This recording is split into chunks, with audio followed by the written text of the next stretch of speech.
part of the cabin and some of the philosophy of it was easier in many ways, certainly at that time, cheaper to do it. I mean, it was just my time. I wasn't paying a bank a fee or anything like that. Quicker, I thought, and there was an element, two things. A little throwback to a different time, which I enjoyed, and a little bit subversive, which I'm not going to lie, I kind of enjoyed. Well, there's Chicago, right? Exactly. We have our own set of rules in Chicago. Exactly. That's right. If you were to go cashless, Yes. would you also consider a kiosk in your restaurant? Or would you always maintain having a person at the register? Oh, there's still an aspect of going to a restaurant. It's one of the few social outings that we have anymore.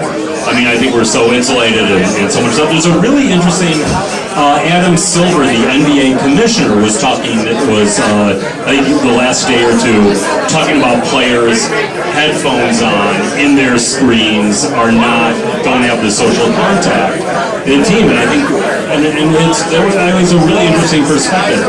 And I think having that back and forth with the customer, that part I liked, and that part I really, really enjoyed, and that's partly why I only had one restaurant. It's because if I had more than one restaurant, I wouldn't get to do that. That is true, and I think this is, it's a great experiment with the big brands going to kiosks, but I think they're really going to come back, because to your point, that social aspect, that being at the register, that moment of decision. Right. There are many customers who come in who want to engage and talk to. And when you look at this great room tonight, look at all the action that's going on. I mean, we're having the best conversation in the city right now. I don't disagree. But look at all the people and nobody's in a screen. Right. I mean, it's remarkable. Right, and that rarely happens, and it's like that. Like I said, restaurants are the there are fewer places left where that happens, and restaurants are still one of them. And that was the fun part.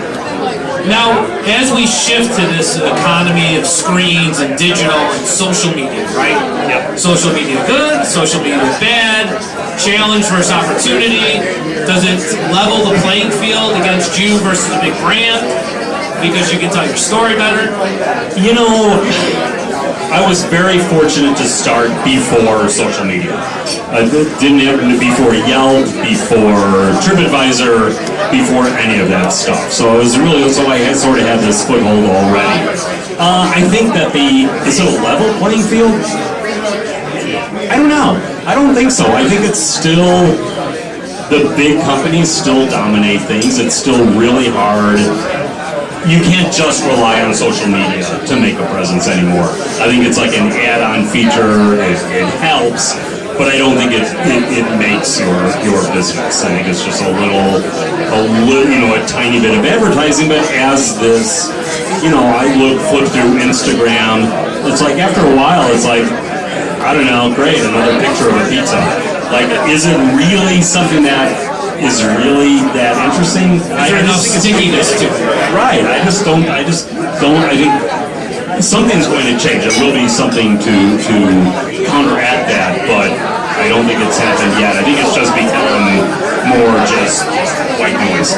So you built the brand in a cashless environment through 18 years, right? 14 years. 14 years. Well, up to it started 18 years ago. Yeah, so 18 years in total.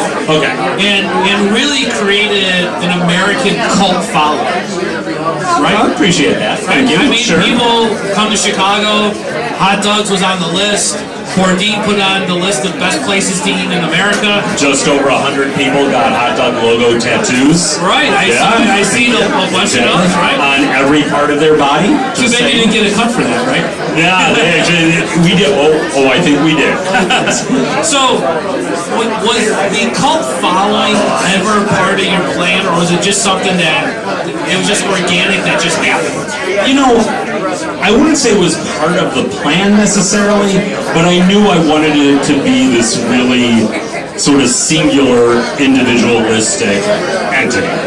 And I don't think you can really I'm going to open up a cult restaurant. Right. Either it kind of happens or it doesn't, and I don't think, and there were things that surprised me, like what caught on. It's like, I wouldn't have guessed that. But, things catch on that you kind of have no control over. The important part was recognizing what was catching on and following through on that. But to like set out and like say, I'm going to open up a cult restaurant, I think you've lost me. Like you can't do that. Probably because you just can't get the organics.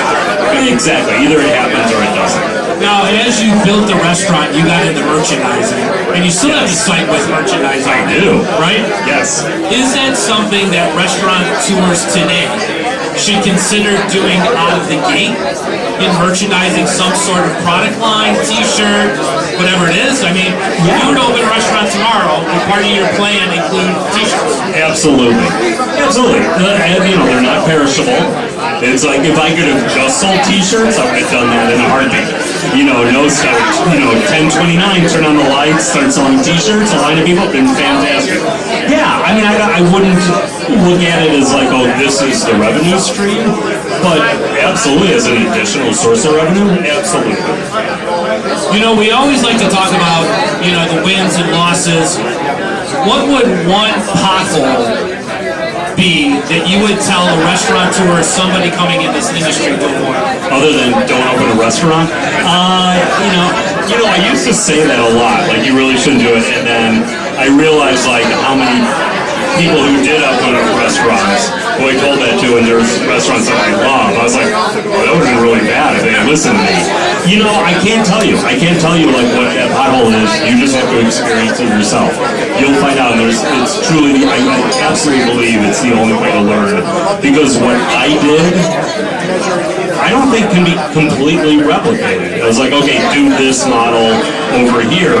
It may work, it may not. It's such an individual thing. I think it's such a subjective, as a customer, it's such a subjective thing that, the potholes is like, you'll find out. But just learn learning what's going well to capitalize on it, figure out what's not going well, and cut that off at the knees. And I think it's fascinating because you went through the traditional channels, right? You went to culinary school. Correct. You were reading cookbooks. You had dabbled in it, right? Now you get in theory versus practical, right? Yeah. Way different things, correct? Absolutely. It's, you have no idea like owning a restaurant, the stress of meeting payroll, the stress of making sure you have food the next day, the stress, like all those things that, there were still things 13 years into it that I was like, oh, well, I should do it this way. It would have been way better if I realized that 13 years ago. Those are things until you're thrown in the midst of it. It's really hard. You can plan all you like, but there's still things that come up that you have to decide right then and there and don't really know what the ramifications are. You can think about it, but you won't know until you actually, things that you think that's a great idea, miserable failure. And things that you think are like, we'll just try this, huge success. You don't know. Is there something that you can tell the business community that, hey, this is a nugget that you can take back tonight and implement in your business? Stick to your game plan. If you have an idea, I take that back. Don't listen to advice from others. That's a good one. All right. Yeah, stick to your game plan. Either it'll work or it won't. But I'm telling you, when a customer would walk in and say, you know what you should do? My first thought was not listen to you. No one who owned their own business would ever begin a sentence that way. Unless I ask is like, have you run into this problem? Sure, if you're asking for advice. Figure out what you want to do and just stick to it and stick to the business plan. Stay focused on the idea that you have, otherwise you'll get lost. So I have to ask, what's your next dream encased meat? Oh gosh. If people ask me like after all the ones we did, what's your favorite one? It's still the Chicago hot dog. It really is, and if I had to pick one to have, last meal, it would be that. And it's still, I don't know. We did a lot of them. There was nothing really that I sort of never got around to doing that I really wanted to do. There's no gamey type item that you'd say, oh, that'd be kind of cool to do it today, or No, there were a couple things that we tried that failed miserably, but really, there's nothing, no regrets that way. That's awesome. You know, what a way to live your career, inspire others. I mean, at the end of the day, you've built what restaurateurs want to build, and what aspiring culinary students want to do. So, congratulations and kudos to you. Thank you very much. And now what we're going to do is this kind audience is listen to you and I talk. Does anyone have questions? Anybody got a burning? Come on.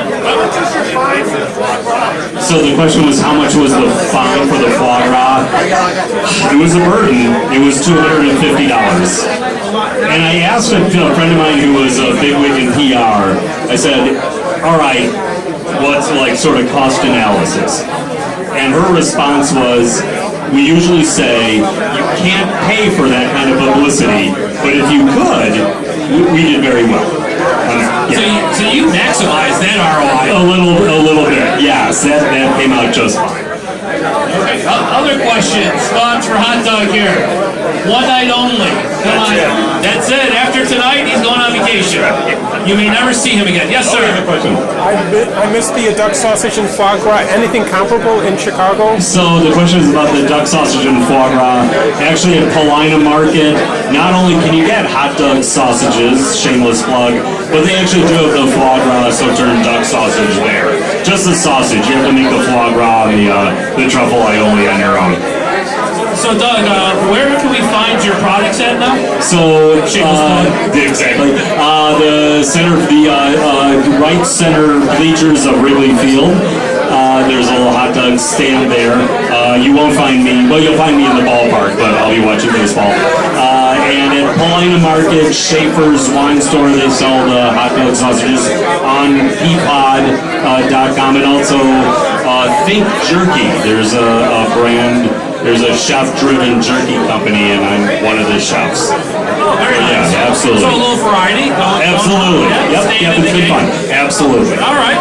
Other questions? Did you have a question? So you walk up. Other questions? Thoughts, comments? Really? This is an awfully quiet crowd. You guys almost been drinking too much. Yes, sir. Is he in the hot dog hall of fame? I am.